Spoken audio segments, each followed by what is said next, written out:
probably seen this clip. A tiny little microscopic robot literally pushing a single sperm cell along.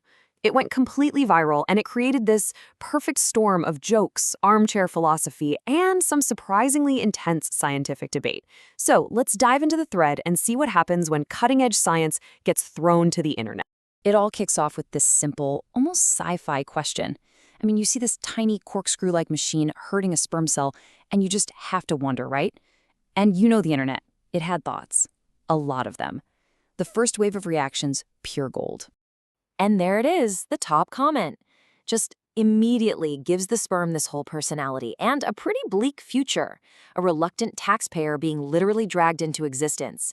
It's that kind of instant, hilarious human connection that made this whole thing take off.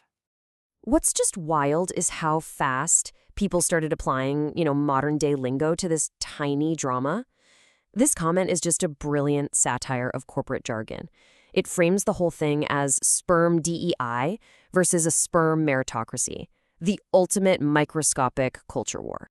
And this comment just nails it. You see that image, and you can almost hear the booming Hans Zimmer score, can't you? It's somehow epic and completely absurd all at once. But okay, underneath all the jokes, a much more serious debate was starting to bubble up. Right, so once the laughter kind of died down, the whole conversation shifted to something way more serious: natural selection. I mean, did this little robot just violate the #1 rule of nature?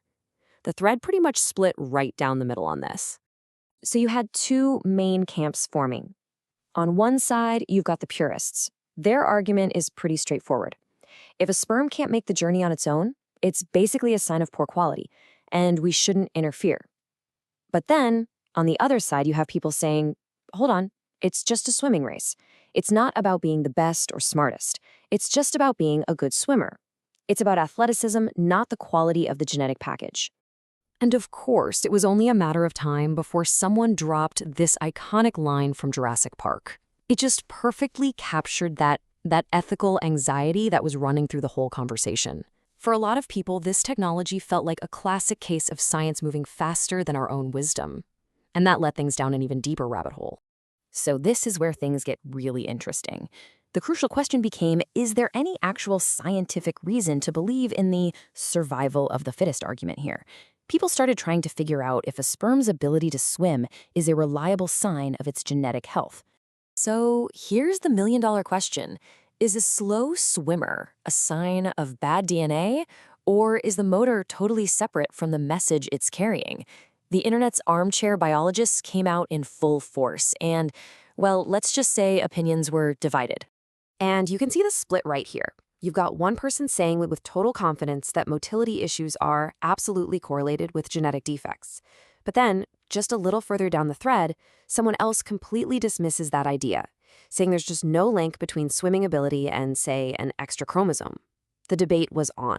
Then one user came in with this fantastic analogy. They said to think of the sperm's tail like a radio antenna. If the antenna is broken, the radio can't broadcast, but all the electronics inside are still perfectly fine. Or, as they so eloquently put it, the tail has literally fuck all to do with its job. So the takeaway is pretty simple, right? You could have a perfectly healthy set of genes inside a sperm that just has a faulty tail. The problem is with the engine, not the precious cargo that it's carrying. And others jumped in on this, pointing out that, hey, low motility isn't always a built-in genetic problem. It could be caused by a whole range of things. Temporary, external factors. Things like poor health, not getting enough sleep, a bad diet, stress. All of that can impact sperm health without having anything to do with the underlying DNA.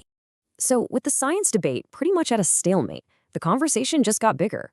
People started asking, okay, if this technology becomes common, what does that actually mean for us as a society?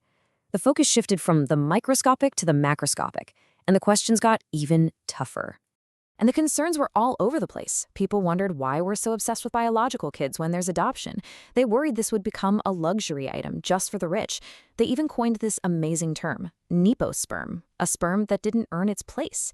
And some even flipped the whole eugenics argument on its head, asking if we were now actively selecting for weaker traits. This comment here, man, with its biting cynicism, it just perfectly sums up that fear of a new reproductive class divide. The idea that we could have different tiers of technology for creating life based entirely on how much money you have, that was a really big worry in the discussion. So after all of that, after the jokes, the debates about natural selection, the amateur science, the societal anxieties, the entire sprawling conversation really just boiled down to one single fundamental question. And there it is. Someone just cuts through all the noise with 4 simple words. It's the ultimate takeaway from the entire thread. It's not about how we can do it. It's about should we do it. Just because we can push a slow sperm across the finish line, does that mean we should? And that's really the question this whole thing leaves us with, isn't it? This nanobot isn't just a cool piece of tech. It's a symbol of a much larger dilemma. What started as this funny little video about a lazy sperm became this deep, complicated conversation about natural selection, genetics, and maybe the future of our species. It forces us to ask ourselves, where do we draw the line between healing and enhancement, between helping nature and just completely overriding it? And as this thread shows, there are no easy answers.